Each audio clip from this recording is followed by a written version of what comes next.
부자들의 경제신문을 읽는데 한국투자증권 알림뉴스타 오늘 김성우 팀장입니다. 어서 오십시오. 네, 안녕하세요. 오늘 머니투데이 헤드라인 여러분 함께 보겠습니다. 주택담보대출의 기한 이익 상실 시점이 연체 후에 2개월에서 3개월로 연장되면서 제때 못 갚는 서민 부담이 줄여진다라는 오늘 헤드라인 보이고 있고요. 아래 보실게요. 자, 미국의 이란 제재 재개, 한국과 중국 등 8개국은 예외가 됐다라는 부분인데요. 자, 트럼프는 세계 유가 상승을 원하지 않고 있다. 이란 원유 제재 속도 조절에 나설 것이다. 같이 일맥상통하는 기사인데 어떻게 볼 수 있을까요? 네, 우리나라 같은 경우는 이제 이란 제재에 제외가 된다는 것에 대해서 사실 이란에 이제 우리나라에 수입하는 유가의 물동량이 공급이 어느 정도 원활하게 계속 유지가 된다는 측면에서 유가의 이 상승을 우리가 부추길 수 있을 만한 요소가 사라졌다는 점이 긍정적이고 사실 트럼프 대통령 같은 경우에 세계 원유 가격 상승을 원치 않는다는 말은 원유 가격이 상승했을 시는 사실 소비자들의 이제 투자 위축으로 이어질 수 있는 상황이 마련이 되기 때문에 그러한 것들을 일면에서 이제 우리가 어느 정도 해결 방안을 어느 정도는 우리가 보여주고 있다는 점을 또 유가의 이 유가가 추가적으로 반등할 수 있는 여력을 조금 잠재워줬다는 측면으로도 사실은 뭐 긍정적인 평가라고 내려드리고 싶습니다. 예. 트럼프가 한국 등 8개국의 예외 허용 이유 질문에 대해선 이란의 원유 수출 전면 차단 시 시장 충격의 우려라는 입장을 밝혔고요. 우리는 6개월이라는 시간을 더 벌게 됐습니다. 유가 상승을 원치 않는다라는 시장의 충격을 원치 않는다라는 트럼프 대통령의 이번에 이 원유와 관련한 발언들을 확인할 수가 있었습니다. 미 중간 선거를 앞두고 있습니다. 시장은 굉장히 눈치 보기를 나타내고 있죠. 네. 오늘 개장 전에 나온 기사인데요. 한국의 경기 선행지수가 여러분 17개월째 하락을 보이고 있습니다. 이쯤 되면 이 정부의 강력한 이런 부양 정책도 기대를 해볼 만하다라고 이 기사가 보이고 있고요. 그러면 반등 시에 투자 종목이 무엇이냐라는 것이 이 기사의 골자인데요. 내년 순환적인 개선이 나타나면 전자, 부품, 통신 장비, 제조업 등의 부각 가능성 이렇게 얘기를 하고 있습니다. 17개월째 경기 선행 지수가 하락한다라는 건 아무래도 코스피 지수의 상관 개수로 봤을 때 0.7로 높은 상관성을 가지고 있는데 17개월째 하락은 순환적일지라도 내년에는 개선 여지가 있다는 점에 의미가 있다라고 기사는 얘기를 하고 있습니다. 경기 선행지수 반등 시 코스피 반등 가능성 매우 높고 하락장이 멈췄을 때 가장 먼저 부각될 수 있는 종목 탐색. 김성우 팀장은 어떤 종목을 보고 계시나요? 네, 지금 먼저 이제 경기 선행지수라고 하면은 대표적으로 우리 주가 지수가 사실 대표적인 경기 선행지수라고 우리가 말씀드릴 수가 있는데 뭐 6개월 전의 경기를 먼저 전망할 수 있는 바로미터라고 보시면 될 것 같은데요.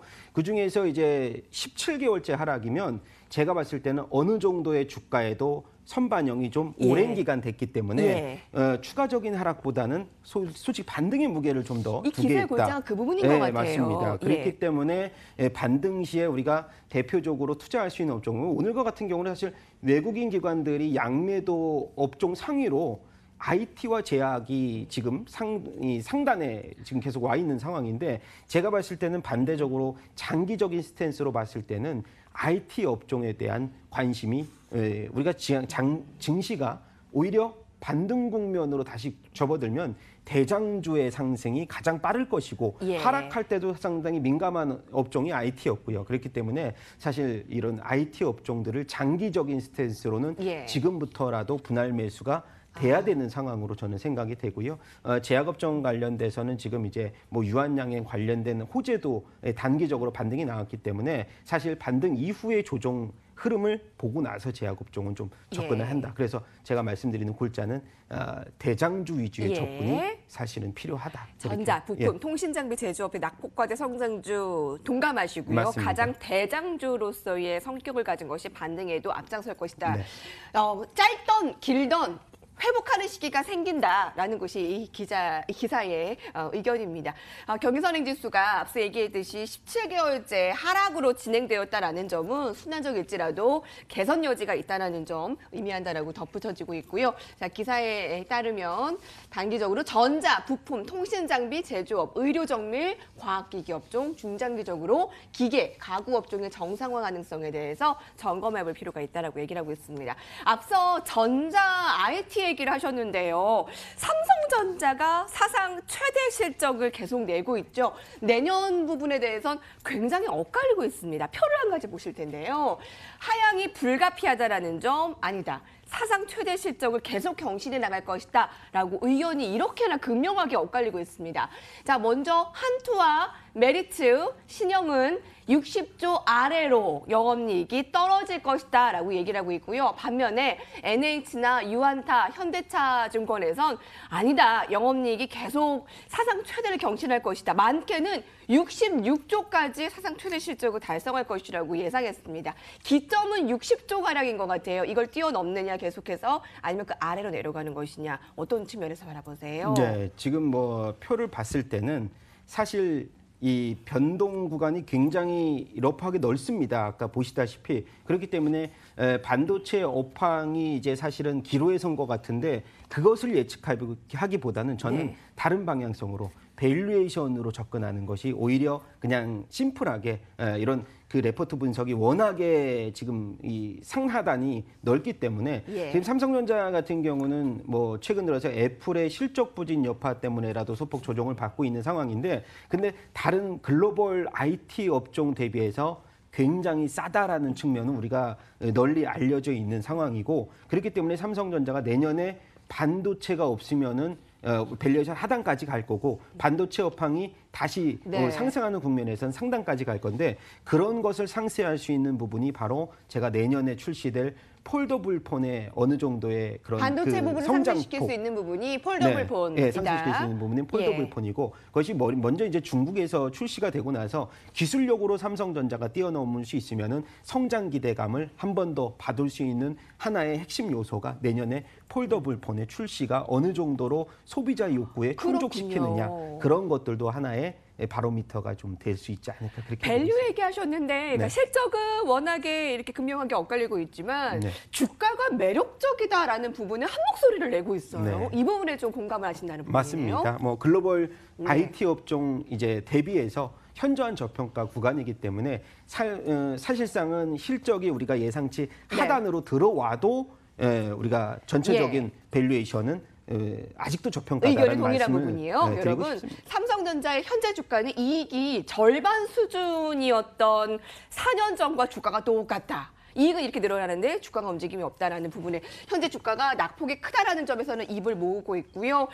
반도체 부분이 실적의 방향키가 될 텐데 만약에 이 부분이 고점 논란에 계속 휩싸이던 아마 내년에는 폴더블이 또 하나의 키워드가 될 것이다라는 부분에서 김성훈 팀장이 얘기를 해줬습니다. 자, IT 살펴봤고요. 이제 여행주 살펴볼 텐데요, 여러분. 여행주가 최근에 주가가 너무나 부진해요. 하나투어의 실적이 부진했고요. 모두투어도 실적이 예상보다 하회할 것으로 예상되고 있습니다. 이번에 사이판에서 큰 자연재해가 있었잖아요.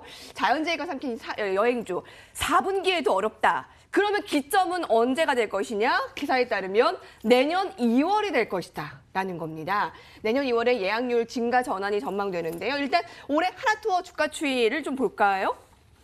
예약률이 내년도에 개선될 것이라는 그 기대에도 불구하고 지난 4월 고점 대비해서 여전히 50% 가까이 주가가 뚝 떨어졌습니다. 연중 최고점 12만 원에 비해서는 지금 뭐 6만 원 선이니까요. 하나투어의 3분기 실적은 컨센서스를 부합을 했는데요. 그거는 컨센서스 자체가 빠르게 좀 하향 조정된 덕분이라고 이야기를 하고 있고요.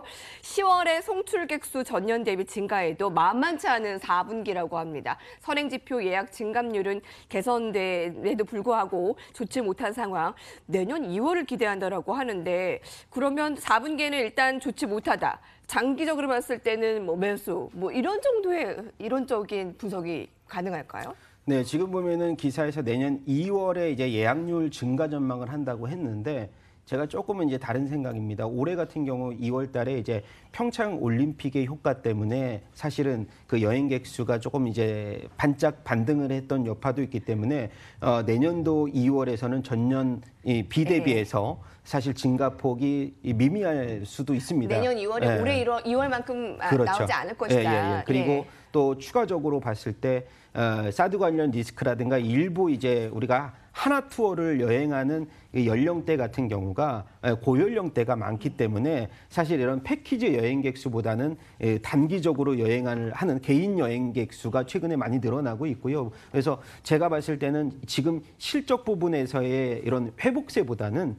주가의 낙폭과대로 인한 하방 경직성이 굉장히 우월해지고 있다. 그런 측면과 더불어서 유가의 하락 안정화 측면으로 접근을 해봤을 때는 지금 실적 대비 낙폭과대 쪽의 흐름은 굉장히 유효하다. 그래서 단기적인 반등을 노리고서 접근을 하는 것이 맞지 않을까 이렇게 판단이 됩니다. 실적보다 주가 낙폭과대로 접근 많이 빠진 것이기 때문에 단기 접근 의견 주셨는데요. 네. 자, 오늘 특징 좀 한 가지 더 볼게요. 상한가 간 종목입니다. 오늘은 상한가인데 주가가 사실 5일 연속 오르고 있습니다. 이제 10,000원대를 바라보고 있는데요. 국책연구 개발 사업의 지원 대상 업체 선정이 될 때요. 세미시스코가 상한가 흐름입니다. 9,400원가량. 이번 국제연구 개발 사업은 롤러블이라는 이 둘둘 말 수 있는 유기 태양 전지용 투명 전극 소재 공정 개발에 관한 사업이라고 하는데요. 앞으로 주가 방향 어떻게 볼 수 있을까요?